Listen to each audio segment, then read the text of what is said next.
I really don't recommend rage quitting. I believe that people who are incredibly successful are not the type of people who are good at every single thing, but rather they're people who are aware of their strengths and weaknesses. Besties, hello. Welcome back to Joyful Encounters. If you're new here, hi, my name is Joy, and I just left my software engineering job in New York City, I want to say a month ago, to work on my startup and create content. And in this video, I wanted to just have a casual sit down and chat and not have it be very edited and just talk to you about the 6 things I realized before leaving my corporate job. And for context, my plan right now is to just work on my startup and create content and see how it goes by the month. And realistically, trying to give myself like 2 years to figure it all out. I'm making this video because I think for a long time, I really struggled with what I wanted to do next in my life or career. And I just kept asking people questions because I feel like I was trying to find answers in their experience. And so I hope this helps you if you wanted to do a little bit of like soul searching or just reflect on your career and life. There were also some readings that really helped me formulate kind of like my worldview, so I will also link them down below. Buckle up because we're gonna get a little deep. So some disclaimers up front. There's nothing wrong with corporate itself. I know a lot of people really want corporate jobs and it's good for a lot of people. It's just not right for me, especially not in the moment. And there's nothing wrong in like wanting a job or wanting a corporate job. And yeah, it's being able to leave from a corporate job is an incredible luxury. And I know that the job market is really, really bad right now. So I'm only speaking from my experience. So 6 points. Point number 1, the main thing I realized was there are 2 types of people in this world. People who love their jobs and find a deeper meaning behind their jobs, aka they see their jobs as not just work, but something that brings meaning and joy into their lives. There's another group of people who see jobs as merely a means to an end, a means of sustenance, and they don't care so much as long as they don't hate their jobs. And I feel like people are in either one of those categories. And I personally find that you either become someone in group 1 or you either become someone in group 2, and you can like sort of transition. But like for me in the moment, I feel like I'm very young and I'm going to be working for a long time. So I really want to be in position 1, which is I want to love my job. I don't want to just see my job as a means to an end.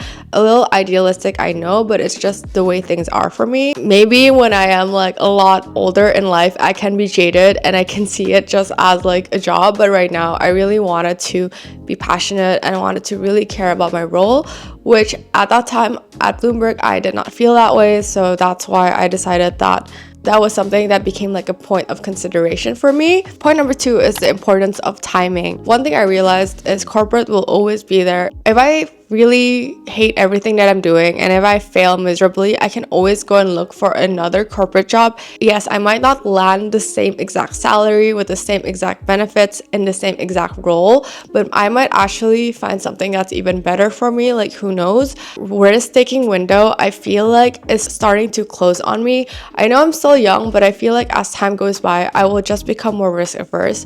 Right now, I'm like single and I have no dependents, no debt, no big financial milestones or goals to hit. So it is literally the most free I am. And I feel like while corporate will always be there, this window of like risk taking might not always be there. In fact, I don't think it'll be there in a matter of like a year or 2 years. That being said, I feel like there are a lot of people who are able to take risks at later stages in life because, you know, life is long and things change. But I realized that if I don't take advantage of life right now, I might regret it. I might always look back wondering what if. The third thing I realized is your decisions are not always supposed to be right. Like your career isn't supposed to be linear. You're like a human being and you're not supposed to make the right or most optimum decision every single time. You can't plan the right move, although I feel like it's really tempting for us to want to plan our lives to like the T.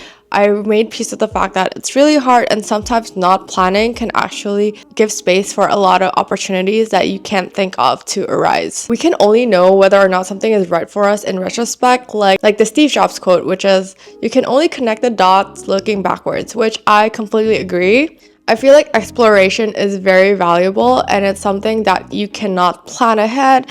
And it's just like being able to accept the fact that like you don't have to have everything figured out in your career in order to have a good career is something that really made me rethink things. So idea number 4 is you cannot find the answer in someone else's story.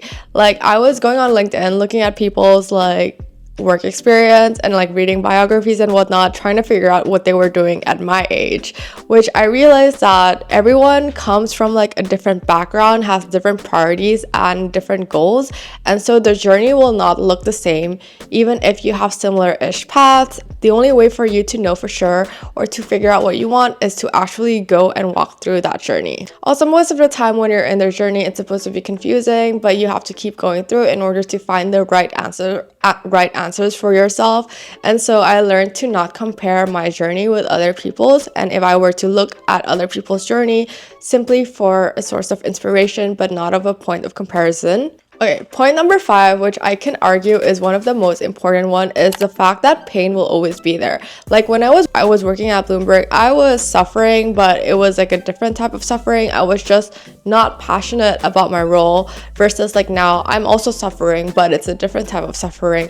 It is like anxiety from like not knowing what the future holds. And I could argue that the pain that I'm experiencing right now is so much worse than whatever I was experiencing at any corporate job.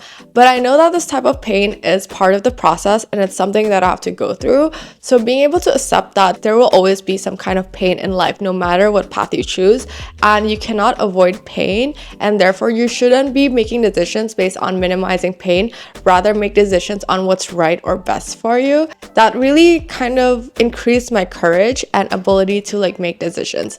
I realized that like life is just hard for like a lot of people. There's no singular path that's like completely painless.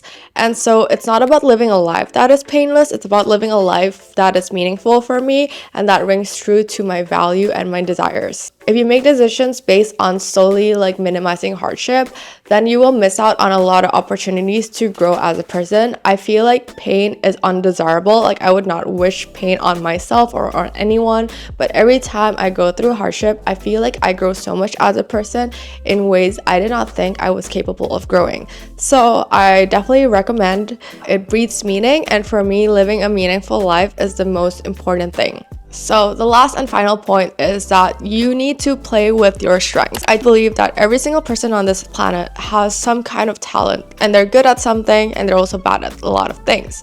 And I believe that people who are incredibly successful are not the type of people who are good at every single thing, but rather they're people who are aware of their strengths and weaknesses and play by their strengths. And when I was looking at my past jobs, I asked myself if these roles were allowing me to exhibit my strengths. And out of like the 10 strengths I listed, I didn't even have like a single strength there, because those roles required skills that were not my strengths. If anything, I was playing by my weakness. I think it's really hard to be honest with yourself and to realize that no, you're not playing with your strengths. And it's also really hard to accept what your strengths are. That is part of the process, and I feel like those who excel in life are those who are able to be honest with themselves, accept the truth, and play with the cards that are handed to them. And I think this was something that like I realized I can't win a big prize if I play like stupid little games and play with my weaknesses, because there will easily be someone who does what I do so much better than me, but it's hard to find someone who does all my strengths as well as I do. So my goal is to lean into the type of work where I get to like play with my strengths a lot more. It is hard to know what their strengths are. It requires a lot of honesty, a lot of work, but once you do, I really believe that you are unstoppable. So some parting words, I really don't recommend rage quitting. I feel like it's something that you really should think about for a long time, versus in my case, if you watch my video, I thought about it for like almost a year, more than a year. Because leaving is hard. Even though it sounds like it's great because you don't have to go to work at 9 a.m., it is very hard. So once you decide that you want to leave, you should ask yourself how you're going to sustain yourself in the meantime. There's no right or wrong answer. I know some people are financially supported by their significant other or by their family, or in my case, my savings, which there's no wrong answer there. And then the second question is what you're going to be doing in the meantime, or what you're going to be doing with your time. And I feel like once you have like all of that and you have those two questions answered, you're in a much better place. Like it's scary, but like give it time, be patient, and you got this. So that's it from me. I hope that was somehow valuable, and this is just a casual chat because I thought a lot about like the things that I wish last year Joy knew, and these are definitely some of the things I wish I knew. So yeah, thank you so much for watching. Don't forget to like and subscribe, and I'll see you in the next video. Love you. Bye.